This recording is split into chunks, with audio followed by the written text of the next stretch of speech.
दोस्तों આજથી ચોમાસાનો વિધિવત રાઉન્ડ છે, નવો રાઉન્ડ શરૂ થઈ ચૂક્યો છે। હવે ક્યાંક ક્યાંક વિધિવત રીતે ચોમાસું છે ગુજરાતમાં આવી ગયું છે।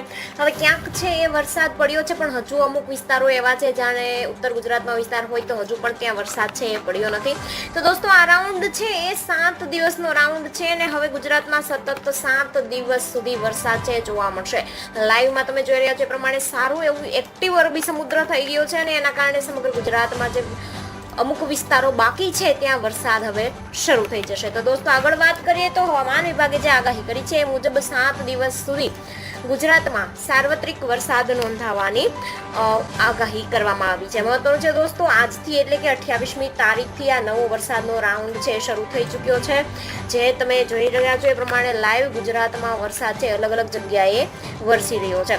દોસ્તો મહત્વનું છે કે 28 તારીખથી લઈ અને 3 જુલાઈ સુધી આ સાર્વત્રિક વરસાદ છે એ રહેશે, જેમાં સૌરાષ્ટ્ર હોય, દક્ષિણ ગુજરાત હોય, કચ્છ હોય કે મધ્ય ગુજરાત હોય, આ તમામ જગ્યાએ છે એ વરસાદ પડશે। જ્યાં વિસ્તારો બાકી છે, જ્યાં એક જ વાર વરસાદ થયો છે એ તમામ વિસ્તારોમાં વરસાદ શરૂ થઈ જશે।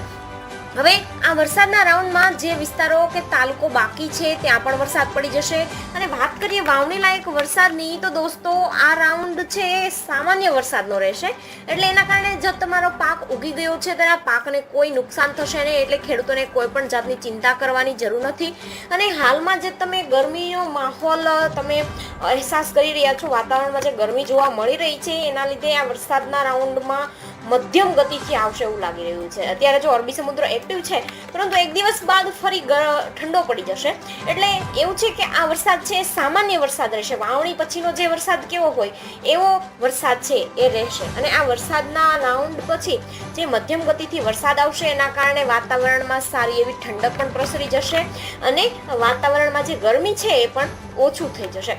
મહત્વની વાત કરીએ દોસ્તો તો હવે જે વરસાદ જોવા મળી રહ્યો છે એ જોઈએ તો એ પહેલા જોઈ લઈએ કે 24 કલાકમાં ક્યાં ક્યાં વરસાદ પડ્યો છે। તો છેલ્લા 24 કલાકમાં સૌથી વધારે છે એ મોરબીમાં પડ્યો છે 109 mm।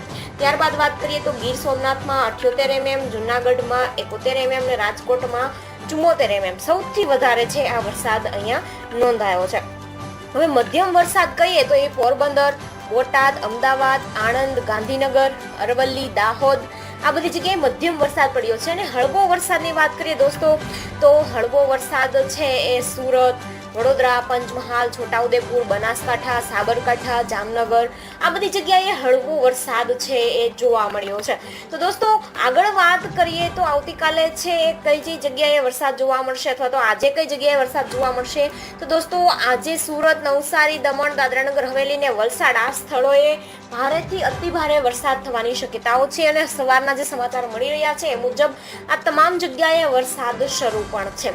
હવે ભારે વરસાદ જોવા મળે એવું આખું જોઈએ તો પહેલા તો આખું સૌરાષ્ટ્ર અને સૌરાષ્ટ્ર બાદ વાત કરીએ તો કચ્છમાં પણ ભારે વરસાદ જોવા મળશે અને ઉત્તર ગુજરાતમાં પણ ધીમે ધીમે વરસાદ છે આવવાનું શરૂ થઈ ચૂક્યું છે। અને દક્ષિણ ગુજરાત તો છે જ જ્યાં સારો એવો વરસાદ પડી રહ્યો છે। તો દોસ્તો બનાસકાંઠા હોય, કચ્છ, મોરબી, જામનગર, દ્વારકા, પોરબંદર, જુનાગઢ, રાજકોટ, બોટાદ, અમરેલી, ગીર સોમનાથ, ભાવનગર, દીવ, આણંદ, ભરૂચ, વડોદરા, છોટાઉદેપુર, નર્મદા, તાપી, ડાંગ, પંચમહાલ, મહીસાગર, દાહોદ, અરવલ્લી અને સાબરકાંઠા આ તમામ જિલ્લાઓમાં આજે વરસાદ છે એ શરૂ થઈ ચૂક્યો છે। દોસ્તો તમારા વિસ્તારમાં વરસાદ આવ્યો છે કે નહીં એ અમને કમેન્ટમાં જરૂરથી જણાવજો। તો આ હતા આજના અપડેટ। વિડીયો ગમ્યો હોય તો લાઈક કરો, કમેન્ટ કરો, શેર કરો અને અવનવા સમાચાર માટે અમારી સાથે જોડાયેલા રહેજો। Thank you.